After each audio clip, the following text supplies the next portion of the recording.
is an important feature of arguments about markets and where they belong. One argument that we heard says the public good, the common good, consists of weighing, of adding up the various contributions, including monetary contributions. And the competing argument says we can't compare the value of all contributions in monetary terms alone. The second argument says there are certain values, non-market values, in this case, civic identity and civic obligation, that can't be reduced to market terms or to monetary terms. And even if it's true that the poor or the society would benefit from having that money more than they would benefit from Rain's actual military service, that everyone be required to perform that service is an expression of shared citizenship, a non-market value. So that's the debate we heard. And that's the kind of debate that is necessary anytime we are trying to decide where market principles and money will serve the public good and where they may crowd out other non-market values worth caring about. We've talked about many goods that money can't buy. We've also talked about many goods that money can buy, but arguably shouldn't. And we've talked about the possibility that sometimes markets change the character and meaning of the goods they exchange, sometimes by corroding or crowding out non-market values. One important non-market value that markets and money threaten to erode these days in our societies is a certain civic good. Here's the risk.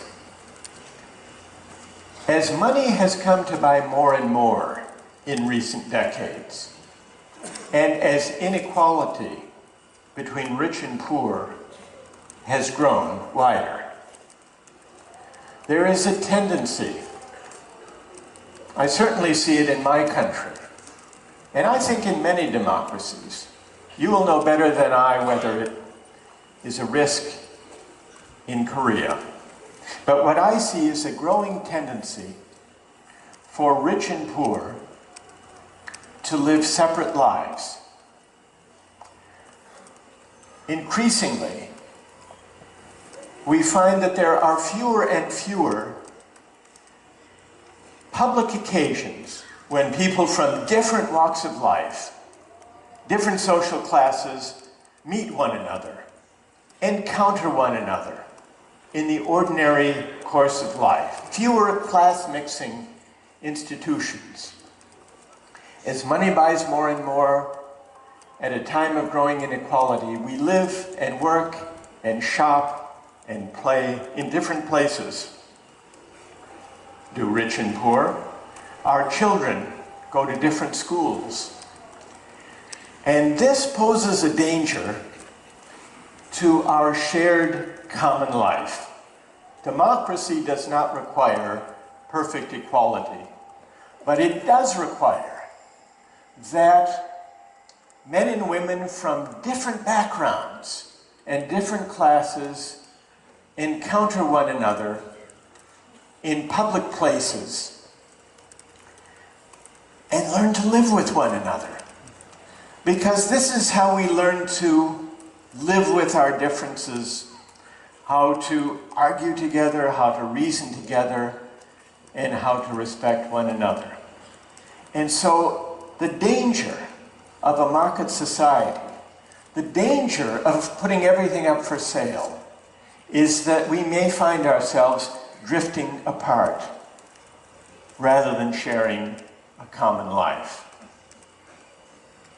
And so the question about markets is not, in the end, only an economic question. It's really a question about how we want to live together. What kind of society do we want to create? We've had one of the impressive features of Korean public life, to me, as a visitor in recent years, has been a growing debate about the meaning of a fair society. Now, not everyone agrees about what fairness means. Not everyone has the same conception of a fair society. But the fact that you in Korea are debating this question as one of the central questions of politics, that is a healthy sign for democracy. As we've seen here tonight, fairness is one reason to debate the role and reach of markets and money. But there is also the question not only of the fair society, but of the good society. And this goes to the second objection that some people raised to the use of money in markets. Not only that in some cases it can be unfair to the poor, if it's health care, for example, or access to an education. Some people said that money and markets can also corrupt or erode the purpose, the higher purposes of goods, the higher motivation of reading for the love of it. Or, in this last discussion, the higher meaning of what it means to be a citizen. So we've discovered really two different arguments for having a public debate, for questioning where markets serve the public good and where they don't belong. The public was asked in the Asan survey, the Korean public, do you agree with the following statement? These days, money governs more of life and matters more than it should. Do you know what percentage of Koreans agreed with that statement? What do you think? 91%. And in the US, it was only slightly lower, 85%. So there is a growing awareness that money matters more in our society than it should.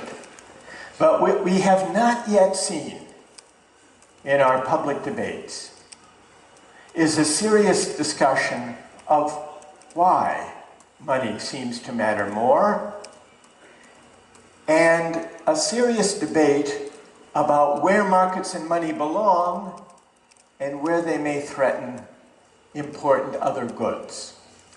Tonight, we have begun that debate.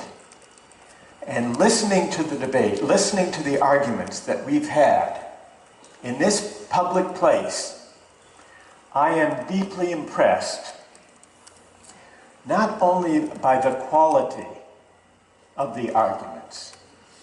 I knew you were all very smart when I came. I've been impressed by something else, by the spirit of the debate, by the spirit of mutual respect, even where we had strong disagreements. People were listening to one another, were taking seriously the moral principles and arguments of one another. This gives me hope that we can elevate the terms of public discourse in democratic societies, in Korea, and I hope in my country and in democracies around the world. There is great frustration today in almost every democracy. Frustration about the low level, the low quality of public discourse. Too often, political parties and politicians, it seems, don't really address the questions that matter most. Big questions about justice and the common good, the role of markets, and what it means to be a citizen. Tonight, you have offered, I think, a remarkable display, an impressive example of what reasoned, respectful, vigorous, challenging public discourse can be.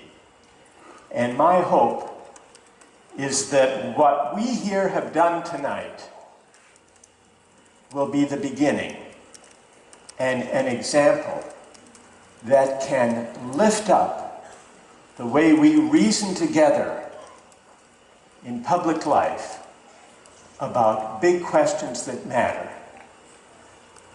And if that's true, then we here together will have made a beginning toward renewing and reinvigorating democratic life and democratic citizenship itself. And for that, and for your hospitality, I thank you very much.